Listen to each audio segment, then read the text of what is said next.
ABP અસ્મિતાની વિશેષ રજૂઆત જનતાના મૂડમાં અમારી ટીમ લીંબડી ગામે પહોંચી। ઉદ્યોગો ન મળવાને કારણે રોજગારીને લઈ લીંબડીની જનતાનું શું છે મૂડ, ચાલો જોઈએ। લોકસભાની ચૂંટણી અને ખાસ કરીને ગ્રામ્ય વિસ્તારમાં સાંસદોના કામ કેવા છે તે એક મહત્વની વાત છે, કારણ કે ઘણી બધી જગ્યાએ એવી છે સીટ લાંબી હોય છે, તેના કારણે જે સ્થાનિકના પ્રશ્નો હોય છે તે સોલ્વ નથી થતા। આપણી સાથે લીંબડીના રહેવાસીઓ છે, તે તમામ આગેવાનો છે તે ઉપસ્થિત છે। તે લોકો સાથે વાત કરીશું કે સ્થાનિક સાંસદની કામગીરી કેવી છે અને શું સરવૈયું છે। શું નામ છે આપનું? કુશાલભાઈ જાદવ। કુશાલભાઈ, તમારા સંસદ સભ્યની વાત કરવામાં આવે તો તેની કામગીરી કેવી છે? અમારા સંસદ સભ્ય અત્યારે જે હાલ છે એ ભારતીય જનતા પાર્ટીમાંથી ચૂંટાયેલા છે અને છેલ્લા 5 વર્ષથી આજ દિન સુધી અમે એમને ક્યાંય જોયા નથી। ભારતીય જનતા પાર્ટીના ચૂંટાયેલા સભ્યએ જે વિકાસના કામ કરવા જોઈએ એવું એક પણ વિકાસનું કામ આ જિલ્લાની અંદર થયું નથી। અને સંસદ સભ્યશ્રીએ અહીંયા જે વિકાસના કામ કરવા જોઈએ, જે કે રેલવેના કામો છે, નેશનલ હાઈવે અહીંયાથી નીકળ્યો છે તો અહીંયા ઉદ્યોગો હોવા જોઈએ। લીંબડીની આજુબાજુમાં એક પણ ઉદ્યોગ નથી લાવી શક્યા। આજ લીંબડી જે વર્ષો પહેલાં હતું એની સ્થિતિમાં આજે છે। આ સંસદ સભ્યએ એક પણ વિકાસનું કામ કર્યું નથી। તમે કેવી આશા રાખો છો? સરકાર કેવી હોવી જોઈએ? અત્યારે બેરોજગારીનો બહુ મોટો પ્રશ્ન છે અને મને કહેતા દુઃખ થાય છે કે અમારા ઝાલાવાડ એટલે સુરનગર જિલ્લા આખામાં એક પણ એવો મોટો ઉદ્યોગ નથી કે જ્યાં 200-500 યુવાનોને રોજી મળે। આજ સુધી એક પણ ઉદ્યોગ આવ્યો નથી। એટલે કોઈ પણ અહીં આવવાવાળા કોઈ પણ નેતાનું દ્રષ્ટિ જે હોવી જોઈએ, ઉદ્યોગો આવે, રોજગારી મળે એવી દ્રષ્ટિ હોવી જોઈએ, નેતા અમને મળ્યો નથી। જો ઉદ્યોગનો વિકાસ ન થાય તો બેરોજગારી વધતી જાય અને બેરોજગારીને ડામવા માટે નાના મોટા ઉદ્યોગો આવે ખૂબ જરૂરી છે। એટલે અમે એવી અપેક્ષા રાખી કે સરકાર અહીંયા ઔદ્યોગિક પ્રોત્સાહન આપે અને નાના મોટા ઉદ્યોગો આવે, જેથી કરીને સ્થાનિક લોકોને રોજગારી મળી રહે। તમારા સંસદ સભ્યની કામગીરીની વાત કરવામાં આવે તો તેની કામગીરીથી કેટલા ખુશ છો? અમારા સંસદ સભ્યની કામગીરી વિશે જો આંકલન કરી તો સંસદ સભ્યો ઉપર ઘણા બધા કેસો ચાલે છે અને પોતે એમના પોતાના ભાંડામાં જ પડ્યા હોય છે, એટલે કામ કરવાનો કોઈ પ્રશ્ન જ નથી આવતો। સ્થાનિક સંસદ સભ્યો કોઈ કામ નથી કરતા। સરકારે વાત કરી હતી યુવાનોને રોજગારી આપવાની, રોજગારી મળી રહી છે વિસ્તારમાં? આ વિસ્તારમાં કોઈ રોજગારી છે જ નહીં અને જીએસટી હિસાબે વેપાર ધંધાને ખૂબ નુકસાન થયું છે અને યુવાનો અત્યારે બેકાર થઈ ગયા છે। ખેડૂતોના પણ ઘણા બધા પ્રશ્નો છે। ખેડૂતોના પ્રશ્નો કેવા છે ને તમારા સંસદ સભ્યએ તમારો પ્રશ્ન ઉઠાવવામાં કેટલા સક્ષમ છે? અમારા સંસદ સભ્ય 5 વર્ષની ટર્મ પૂરી થવા આવી, આજ દિવસ સુધીમાં એક પણ વાર ચૂંટીને મોકલ્યા પછી સંસદમાં ખેડૂત વિશે અમારા જિલ્લા બાબતની કોઈ દિવસ કંઈ ચર્ચા નથી કરી। અહીંની જે વાત છે ખેડૂતોની, તો ખેડૂતોને જોઈ છે પાણી, લાઇટ અને પોષણક્ષમ ભાવ જોઈ છે। આજ દિવસ સુધીમાં એક પણ વાર નહીં ગુજરાત સરકારમાં કે નહીં કેન્દ્ર સરકારમાં એમને એક પણ વાર રજૂઆત નથી કરેલી। ખેડૂત જો એક સક્ષમ હોય તો ખેડૂતથી જ બધા રોજગાર ચાલે છે। હું તો એવું કહું છું કે ખેડૂતને લાઇટ, પાણી અને પૂરતા ભાવ આપે ને તો કોઈ યુવાનને રોજગારી જોતી નથી, બધી રોજગારી આમાં આવી જાય છે।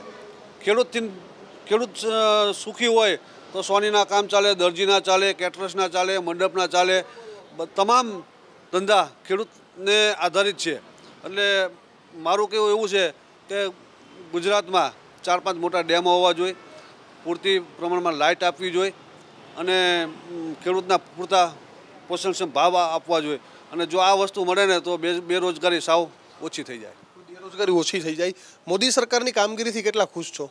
જરા પણ નહીં। મોદી સરકારે અત્યાર સુધીમાં જેટલા પણ વાદા કર્યા એમાં એકે પૂર્ણ કર્યા નથી। એ લોકોએ વારાણસીમાં ખુદ એને એવું કીધેલું કે ભાઈ મારો જે મત વિસ્તાર છે ત્યાં હું આટલા કામ કરીશ, ગંગા સફાઈનું કીધું તો એ કરેલું નથી।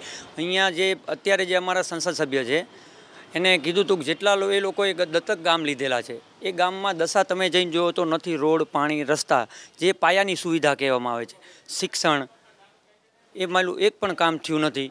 અને અહીંયા બેરોજગારીનો પણ બહુ મોટો પ્રશ્ન છે, ખેડૂતોના પણ મોટા પ્રશ્નો છે, પોષણક્ષમ ભાવ મળતા નથી, કોઈ સારી સ્કૂલ નથી, કોઈ સારી હોસ્પિટલ નથી। લીંબડી હોસ્પિટલનું આજથી 10-15 વર્ષ પહેલાં એવું હતું કે અહીંયા કોઈ પણ ડૉક્ટર એવા નહોતા કે ભાઈ તમને જે સુવિધા અને સારવાર ન મળે।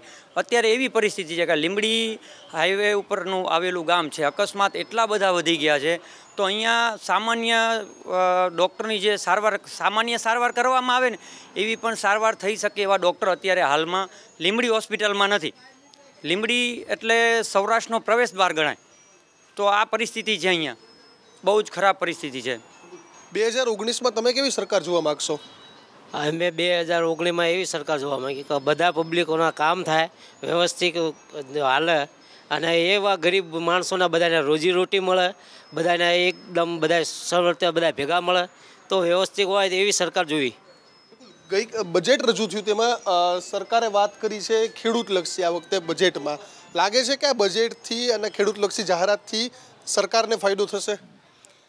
આ જે બજેટ અત્યારે જે વચગાળાનું સરકારશ્રી લાવી છે એમાં મને નથી લાગતું આમાં ખેડૂતોને કોઈ પણ લાભ થાય, કારણ કે આ એક આંકડાની માયાજાળ છે.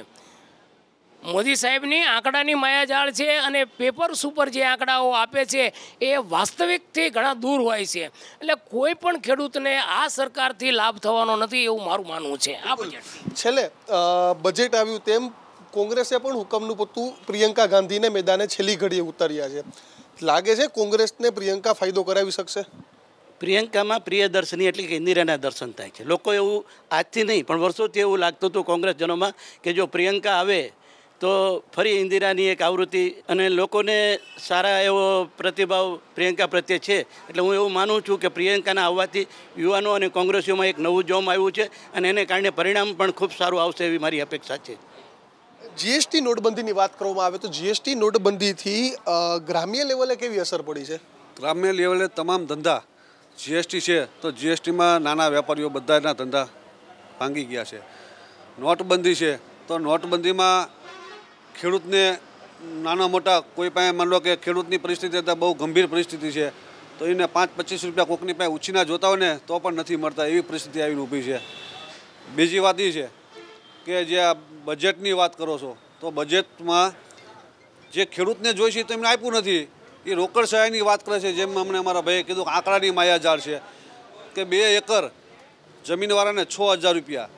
અમારે 6,000 રૂપિયા નથી જોતા. તમે અમને પાણી આપો, તમે અમને લાઇટ આપો ને તમે અમને પૂરતા ભાવ આપો. 6,000 સરકારમાં 6,000 10,000 હું ખેડૂત છું, અમે પોતે સામેથી આપી. જીએસટી તરીકે અમને જીએસટીમાં કદાચ લાવો તો અમે પણ આપી, પણ અમને પૂરતું પાણી, લાઇટ અને અમને પૂરતા ભાવ આપો. 2 એકરમાં 6,000 રૂપિયા આપણને શું થયું? 500 રૂપિયા મહિને થયા. 500 રૂપિયા નથી જોતા. જે 3,000ની વાત કરે છે અમારે 3,000 નથી જોતા. પૈસા નથી જોતા પણ કામ જોઈએ છે. કામ જોઈએ છે. તમે અમને જે જોઈશે અમને મળતું નથી. અમને પાણી જોઈશે, અમને લાઇટ જોઈશે, અમને પૂરતા ભાવ જોઈશે. રોકડ સહાયથી આનો કોઈ નિરાકરણ નથી આવવાનું. રોકડ સહાયથી કોઈ નિરાકરણ નથી આવવાનું. લોકોનું કહેવું છે કે કોઈ પૈસા કરતાં જો ખરા અર્થમાં કામગીરી થાય તે વાત મહત્વની છે. પાણી મળી રહે, સારા રસ્તા થઈ જાય, એટલે જે પાયાની સુવિધાઓ મળી રહે તેવી માંગ જે લીંબડીના રહેવાસીઓ છે તે કરી રહ્યા છે. કેમેરા પર્સન કમલેશ પટેલની સાથે દીક્ષિત ઠકરાર, એબીપી અસ્મિતા, લીંબડી.